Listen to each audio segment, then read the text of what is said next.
नमस्कार गाइस, कैसे हैं? आशा करते हैं मस्त होंगे, खुश होंगे और स्वस्थ होंगे। मैं आरएल इंस्टीट्यूट के माध्यम से बिहार बोर्ड की प्रीवियस ईयर का जो पूछा गया क्वेश्चन है उन सभी प्रश्नों की सीरीज को लेकर के आया हूं। आइए हम लोग चलते हैं बोर्ड पे। कह रहा है 16 नंबर प्रश्न है, यदि P तथा Q दो अभाज्य संख्याएं हैं तो उनका महत्तम समावर्तक है। ऑप्शन नंबर ए 2, बी का 0, सी 1 या 2, डी 1। तो गाइस हम अगर आपसे बातचीत करें कि अभाज्य संख्या कहते हैं किसे, अभाज्य संख्या कहते हैं किसे, तो जो संख्या एक और स्वयं से विभाज्य हो उसी को अभाज्य संख्या कहते हैं। तो हम अगर मान लेते हैं यहाँ पर अगर एक अभाज्य संख्या के रूप में 3 मान लेते हैं और दूसरी अभाज्य संख्या अगर हम 5 मान लेते हैं, जब दोनों का अभाज्य गुणनखंड निकालेंगे तो 3 और 1 का 1 गुना 3 आएगा और 5 का 1 गुना 5 आएगा। जब हम मासा की बात करेंगे तो जो दोनों में उभयनिष्ठ हो, तो यहाँ पे देखा जा रहा है इनमें 1 है, इनमें भी 1 है, जो दोनों में है, इसीलिए 1 होगा। तो गाइस ये बात याद रखना है कि किसी भी दो अभाज्य संख्याओं का जो महत्तम समावर्तक होता है वह 1 होता है, इसीलिए ऑप्शन हमारा डी सही है।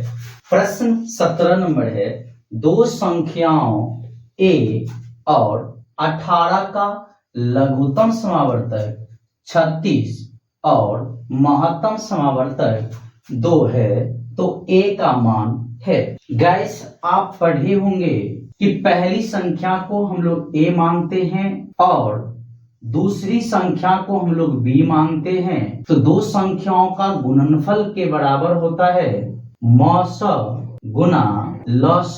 गाइस a हमें मालूम करना है 18, अर्थात दूसरी संख्या 18 है, दूसरी संख्या हमारा b है, तो b का मान हमारा दिया हुआ है, लस 36 है और महत्तम समावर्तक 2 है।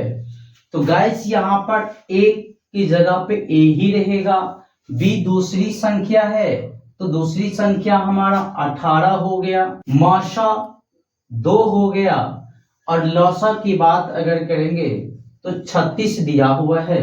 a को 18 से गुना किया जा रहा है, इसीलिए 18 जब बराबर के बाएं पक्ष में हो और उनको जब दाएं पक्ष में ट्रांसफर करेंगे तो ये भाग में चला जाएगा, तो a बराबर होगा 2 गुना 36 बटा 18। 18 से भाग करेंगे 36 में, 18 दूनी 36, जब 2 और 2 को गुना करेंगे तो 4 हो जाएगा। तो ऑप्शन नंबर हमारा सी सही है। प्रश्न नंबर 18 है, निम्न में कौन सी अभाज्य संख्या है? अभाज्य का मतलब होता है वैसी संख्या जो एक और स्वयं से विभाज्य हो, वही अभाज्य कहलाएगा। 29 एक ऐसी संख्या है जिनमें हम 1 से भाग करेंगे तो भाग लग जाएगा और 29 से भाग करेंगे तो भाग लग जाएगा। 25 की अगर बात करें, 1 से भाग करेंगे तो लग जाएगा, 5 से भाग करेंगे तो लग जाएगा और 25 से भाग करेंगे तो लग जाएगा। 16 की अगर हम बात करें, 1 से भाग लग जाएगा, 2 से लग जाएगा, 4 से लग जाएगा, 8 से भाग लग जाएगा और 16 से भाग लग जाएगा। 15 की बात अगर गाइस करें तो 1 से लगेगा, 3 से लगेगा, 5 से लगेगा और 15 से भाग लग जाएगा।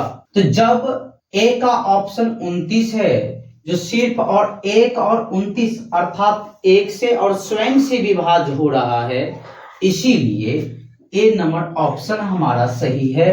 बाकी ऑप्शन बी 25 भाज्य है, क्योंकि 1 और स्वयं के अलावे यानी अन्य संख्याओं से भी ये विभाज्य है। 16 भी अन्य संख्याओं से विभाज्य है, 15 भी अन्य संख्याओं से विभाज्य है, इसीलिए भाज्य हुआ। तो ऑप्शन नंबर ए हमारा जो 29 है ये अभाज्य हुआ। 19 नंबर प्रश्न की अगर मैं बात करूं, सबसे छोटी पूर्ण वर्ग संख्या जो 16, 20 तथा 24 के प्रत्येक से विभाजित हो वह है A number option 240, B number option 1600, C number option 2400, D number option 3600। तो गाइस यहाँ पे पूछा जा रहा है कि इन ऑप्शन में जो दिया हुआ है उनमें कौन एक ऐसी छोटी संख्या है जो 16 से भी विभाज्य हो रहा हो, 20 से भी विभाज्य हो रहा हो और 24 से भी विभाज्य हो रहा हो। तो सबसे पहले हम लोग क्या करेंगे, अभाज्य गुणनखंड विधि से सबका अभाज्य गुणनखंड कर लेंगे। तो 16 का हो जाएगा 2 दूनी 4, दूनी 8, दूनी 16। 20 की अगर हम बात करेंगे तो 2 दूनी 4, 4 पंचे 20 और 24 की अगर हम बात करें तो 2 दूनी 4, दूनी 8 और 3 24। हम इनका सबसे पहले लघुत्तम समावर्तक निकाल लेंगे। तो तीनों संख्याओं में 2 हमारा उभयनिष्ठ है, फिर तीनों संख्याओं में 2 हमारा उभयनिष्ठ है, उसके बाद एक संख्या में 2 है, दूसरी में नहीं है और तीसरी संख्या में भी 2 है। तो जोड़ा बन रहा है, इसीलिए हम 1 2 और ले लेंगे और जो हमें नहीं उभयनिष्ठ हुआ उन सभी गुणनखंड को लिख लेंगे।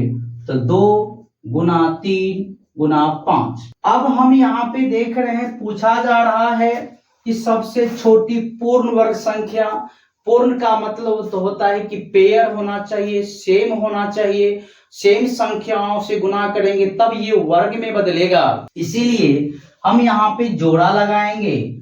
2 का जोड़ा है, ये 2 जो है इनका भी जोड़ा है, लेकिन 3 का जोड़ा नहीं है और 5 का जोड़ा नहीं है। तो अगर हम अपने तरफ से एक 3 और एक 5 अगर गुणनखंड के रूप में डाल दें तो सबका जोड़ा हो जाएगा और जब सबका जोड़ा हो जाएगा तो गुना कर लेंगे। 2 दूनी 4, दूनी 8, दूनी 16, 16 तिया 48 और 5 तिया 15, 75। 48 और 75 को जब हम गुना करेंगे तो हमारा 3600 प्राप्त होगा। तो ऑप्शन नंबर हमारा जो डी है वह सही आंसर है। अगले नंबर प्रश्न है 20। 2 संख्याओं का लघुत्तम समापवर्त इनके महत्तम समावर्त का 14 गुना है। इनके लघुत्तम समावर्तक और महत्तम समावर्तक का जोड़ 600 है। यदि एक संख्या 280 तो दूसरी संख्या क्या होगी। गाइस ध्यान देना है, 2 संख्याओं का लघुत्तम समावर्तक इनके महत्तम समावर्तक का 14 गुना है।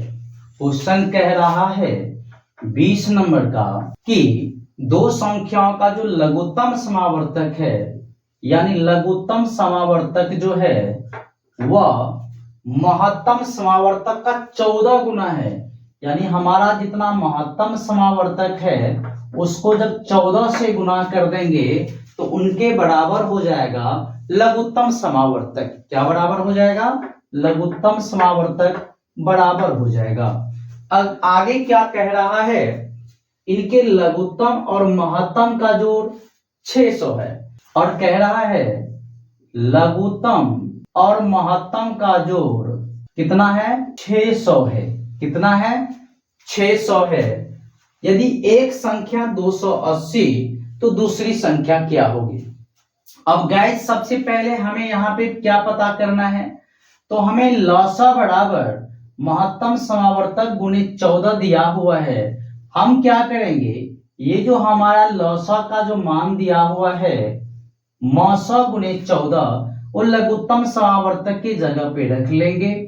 तो यहाँ पे हो जाएगा महत्तम समावर्तक गुणे लघुत्तम समावर्तक प्लस गुणे 14 प्लस में महत्तम समावर्तक बराबर कितना हो गया? 600 हो गया। अब क्या करना है, ये 14 महत्तम समावर्तक और प्लस 1 महत्तम समावर्तक यानी महत्तम समावर्तक गुणे 14 का मतलब हुआ 14 महत्तम समावर्तक और 1 महत्तम समावर्तक बराबर हो गया 15 गुणे महत्तम समावर्तक बराबर हो गया 600।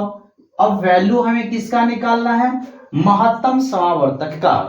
अब हमें 15 से, क्योंकि महत्तम समावर्तक का गुणज है 15, तो 15 को जब दाएं तरफ ट्रांसफर करेंगे तो ये भाग में जाएगा, तो महत्तम समावर्तक बराबर हो जाएगा 600 बट्टा में 15, 15 चौका 60 अर्थात 40 मर्तबे 600।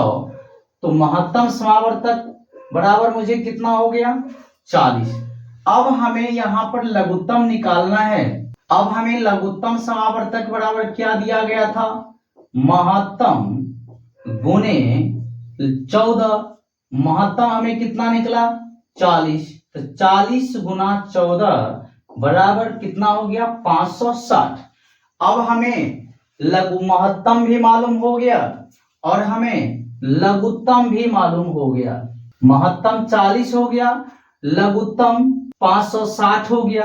अब क्वेश्चन क्या कह रहा है? एक संख्या 280 तो दूसरी संख्या क्या होगी? और गाइस आपको पता है कि पहली संख्या गुने दूसरी संख्या बराबर होता है महत्तम समावर्तक गुने लघुत्तम समावर्तक। पहली संख्या हमें मालूम है 280, तो ये हो गया 280 गुना दूसरी संख्या बराबर महत्तम के रूप में हमें कितना प्राप्त है? 40। लघुत्तम कितना है? 560। अब हमें दूसरी संख्या निकालनी है, तो दूसरी संख्या बराबर हो जाएगा 280 बाएं पक्ष में गुना में है, दाएं पक्ष में भाग में चला जाएगा, तो 40 गुना 560 बट्टा 280। अब हमें क्या करना है? भाग देना है।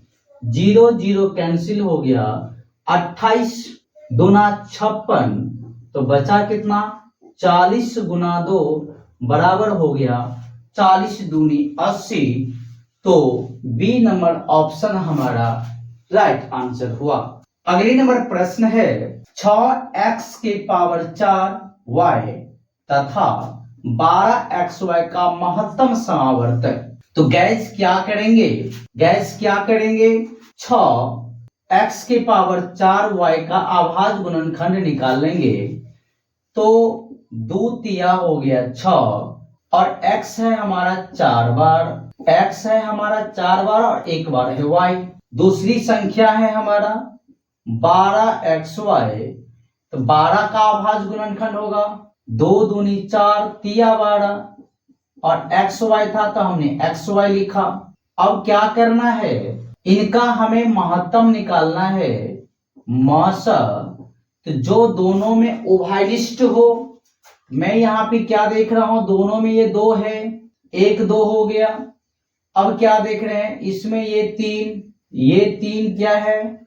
ये उभयनिष्ठ है, ये एक 3 आ गया, एक x है उभयनिष्ठ है, तो एक x आ गया और एक y है जो दोनों में है, तो एक y हो गया। टोटल को अगर हम गुना कर लेते हैं तो 3 दूना 6xy होता है।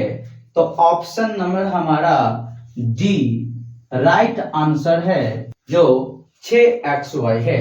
अगली नंबर प्रश्न है √10 गुने √15 बराबर है। तो गैस क्या करेंगे हम यहाँ पर? यहाँ पर करेंगे क्या?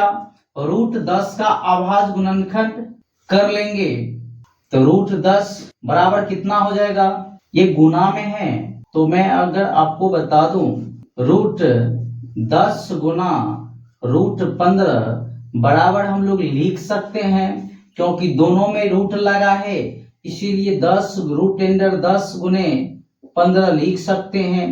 इसके बराबर हम लोग लिख सकते हैं 2 पंचे 10 और 3 पंचे 15। वर्गमूल का मूल 2 होता है, इसीलिए जब इनमें रूट के अंदर में जो जोड़ा है इनमें से एक निकाल लेंगे तो 5 इसके अंदर में 2 है, एक 5 निकाल लेंगे, बचा हमें रूट के अंदर में 2 और 3, तो 2 और 3 को गुना कर लेंगे तो 3 दूनी 6 हुआ। तो इन प्रश्न का आंसर हुआ 5√6, जो ए नंबर ऑप्शन है सही है। अगले नंबर प्रश्न है 156 के अभाज्य गुणनखंड में 2 का घातांक क्या होगा। तो किसी भी घातांक का मतलब होता है किसी भी संख्याओं को संक्षिप्त रूप में लिखने की विधि को घातांक कहा जाता है। इसीलिए 156 का अभाज्य गुणनखंड हम लोग ज्ञात करेंगे। तो गैस यहाँ पर 156 लिख लेते हैं, 2 से भाग लगाते हैं, 2 सत्ते 14, 2 अट्ठे 16, 2 से 2 तिया 6, 2 नवे 18, 13 तिया 39, कितना आया 2 गुने 2 गुने 3 गुने 13। घातांक में अगर हम बदल लें तो 2 के पावर 2, 3 के पावर 1 गुने 13 के पावर 1। क्वेश्चन में पूछ रहा है कि 2 का घातांक क्या होगा।